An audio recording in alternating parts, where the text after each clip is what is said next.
Uza.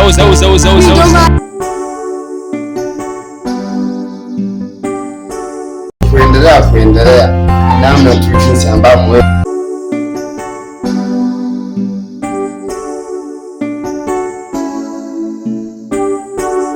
nataka nikuulize kitu kimoja. Hii njia inaweza kanifikisha Alikia?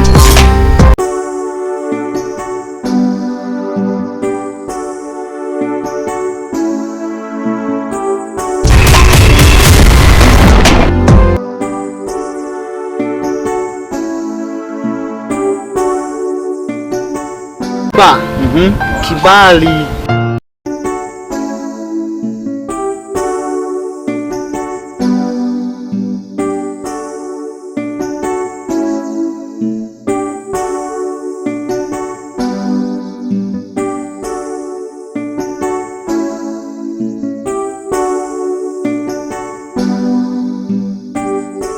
Somewhere in Tanzania, kijiji kimoja hapa Tanzania kilikuwa na msitu wa asili ambao ulikuwa kivutio kikubwa cha watalii mbalimbali. Huu msitu unasemekana ulikuwa na vitu vya thamani sana. Madini na mawe ya thamani vilipatikana humo. Pia wananchi wa kijiji kile walifaidika na uwepo wa miti mbalimbali ya matunda na hewa safi na vyanzo tiririka mbalimbali vya maji na mambo mengine ya kijamii. Baada ya miaka mingi kupita, kulingana na mabadiliko ya tabia nchi na mabadiliko ya kiteknolojia, inasemekana huu msitu ulikuwa unalindwa na vitu vya ajabu ambavyo vilikuwa vinaulinda msitu wa kijiji hicho. Vilikasirika baada ya teknolojia kuvamia eneo hilo. Vitu hivi vya ajabu viliamua vita dhidi ya binadamu waliovamia na kuharibu eneo hilo. Mjukuu wangu Jackson. Naam bibi. Njoo hapa nikupe maelekezo. Bibi kuna nini? Sogea nikupe maelekezo mjukuu wangu Jackson. Bibi. Ushauri ya kuongea. Si unajua mjukuu wangu ninavyokupenda. Haya, ndio maana najivunia wewe. Yani mfuatie mkoba wangu humo ndani. Kuna kitu nje nikupe maelekezo. Sawa bibi, nakuletea. Usiwaze bibi, wewe ndio bibi yangu. Sawa sawa. Ndugu yangu jambo. Jambo kwema jamani. Kwema kabisa. Hivi bwana, mimi ni mgeni kwanza maeneo haya. Tunakaa mkopa kazuri bibi. Si aliniletea baba yako.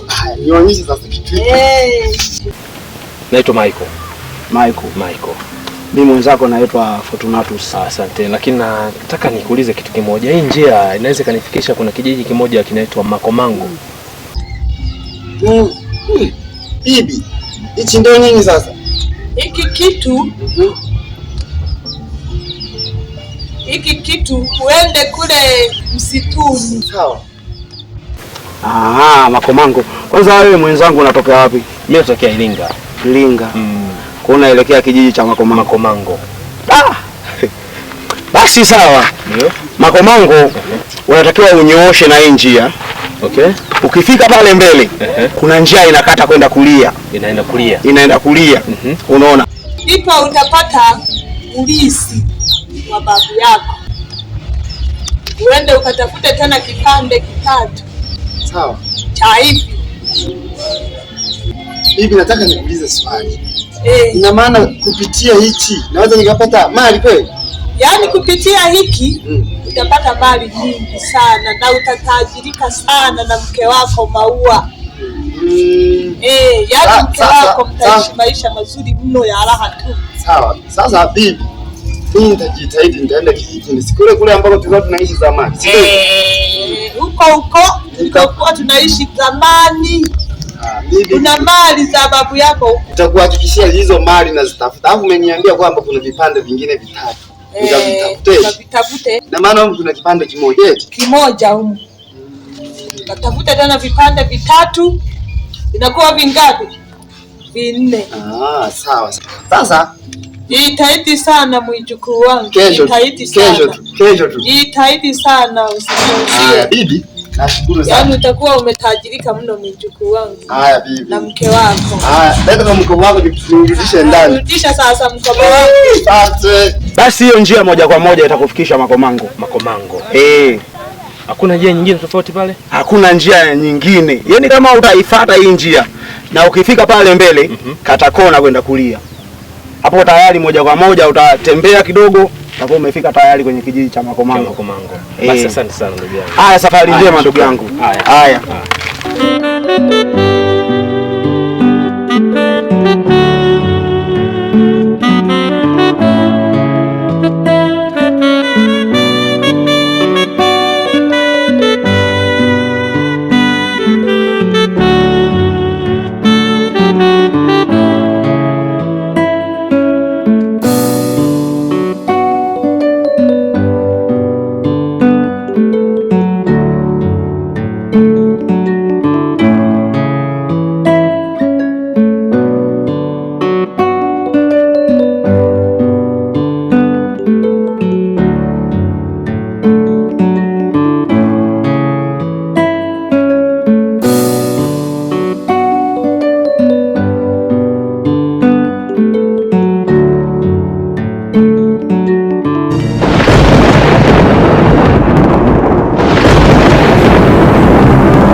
Kwenye himaya yetu tumevamiwa.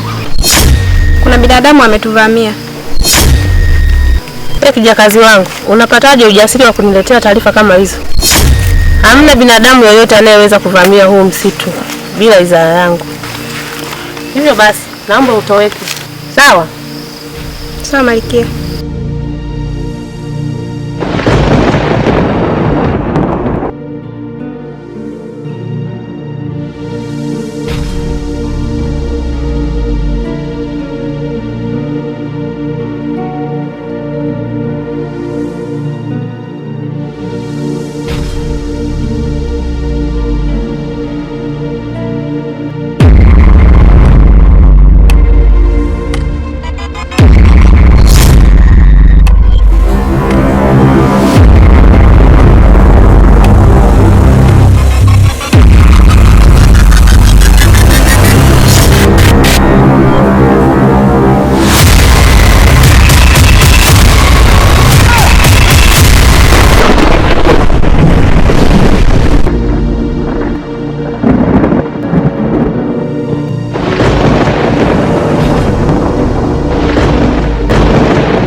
Salama kwema? Poa, za nyumbani. Nzuri, haujambo? Jambo jamani. Niambie. Mama. Sio unaitwa nani? Kwa majina naitwa Salome, sijui mwenzangu anaitwa nani? Naitwa Johnson. Unaweza kunipa muda tukaingia ndani labda? Si hapa ni guest? Hapa ni guest. Tukaongea mawili matatu. Kama utojali hivi. Lakini nilikuwa na haraka kidogo kaka. Sawa, lakini nakuomba lakini. Sawa, tunaweza tukaingia. Haya, twende.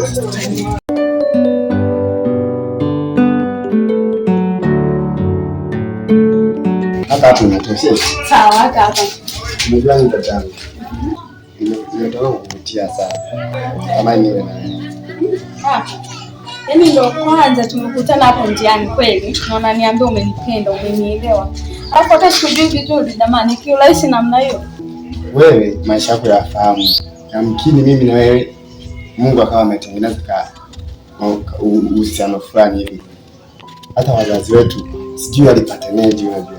Kwamba yamkini walikutana tu njiani, wakawa wamepatana. Kwa hiyo na mimi mamangu nimepata hapa hivi, inawezekana kaza tukatengeneza mahusiano. Hebu nikubalie basi.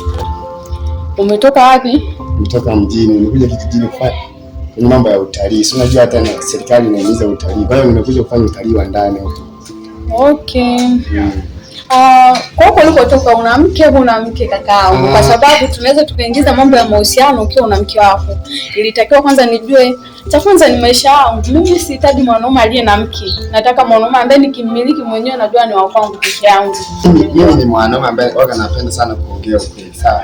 Kusema kweli mimi na mke. Na jaziba nyingi sana. Mmekuja na kipi mapema hii? Mwenyekiti, naam, naomba nikuulize swali. Karibu. Naona mbona unazunguka sana kuhusiana na huu msitu? Maana hakuna manufaa yoyote yanayotokea hapa kwenye kijiji chetu. Tofauti na kupata madhara, watoto wanaenda huko wanapotelea kwenye msitu. Hebu tuambie sasa mwenyekiti, tujue kama wewe unahusika na mambo yoyote yanayoendelea kwenye huo msitu. Unaona? Maana tumechoka. Kukata mkaa umekataza, kukata kuni umekataza. Nini sasa manufaa ya kijiji? Au nini kinachoendelea? Hebu zungumza tukuelewe mwenyekiti. Mwenyekiti, Naam. nakuuliza swali. Kwa nini unadiriki kusamini watu wanakuja watalii na sisi ambao tunakupa kura kuingia mule hautaki kuingia huko? Naomba kibali tuingie kutafuta maisha yetu. Samahani mwenyekiti. Karibu. Sasa mwenyekiti, nilikuwa na mama yao, tulikuwa tunapita tunaenda zetu huko. Nikaona watu hapo wengi wamekaa kwa mwenyekiti, nikasema kuna nini bana? Sasa nikamwambia huyu bana, hebu tupite pale tufanze. Sikilize. Lakini mwenyekiti, huyu bana na wazo hili. Unajua hapa kijijini kuna msitu. Nilikuwa naomba kibali nikakate mle magogo. Sio magogo ya kukata kunya, hamna. Unasemaje? Ndani yao. Hadi mjitoa akili mwenyekiti. Endelea. Sikia, nasema hivi. Nikakata magogo. Sawa. Asante sana mwananchi wa kwanza na mwananchi wa pili. Naomba nianze kuwajibu. Huu msitu ni hazina yetu. Tukiuchezea sasa hivi tutakuja kujuta baadaye. Naombeni mwachane na huu msitu. Hebu tuongeeni masuala mengine. Hebu niombe sasa mama hapa na yeye aongee neno. Sawa sawa mwenyekiti. Mwenyekiti, umeongea vizuri na nimekuelewa kabisa. Kuhusu hawa wananchi, kwa kweli hata mimi natoa ushauri kwamba wasiingie kwenye ule msitu. Kwa sababu ule msitu kwanza mwenyekiti una faida nyingi. Unatupa watalii, kuna visima, kuna mambo mengi, watalii kutoka nchi mbalimbali wanakuja pale. Sasa mwenyekiti, tukiruhusu wananchi waingie kule, mapato ya kijiji utayatoa wapi? Kwanza yale mapato yanayotoka kule kwenye msitu yanatupa manufaa sisi wananchi. Naomba nyie wananchi muelewe, mwenyekiti ameongea mengi sana lakini hamjaelewa. Naona mimi naomba tu waelewe hayo tuliowaeleza hao wananchi, wakubaliane na hayo uliowaeleza.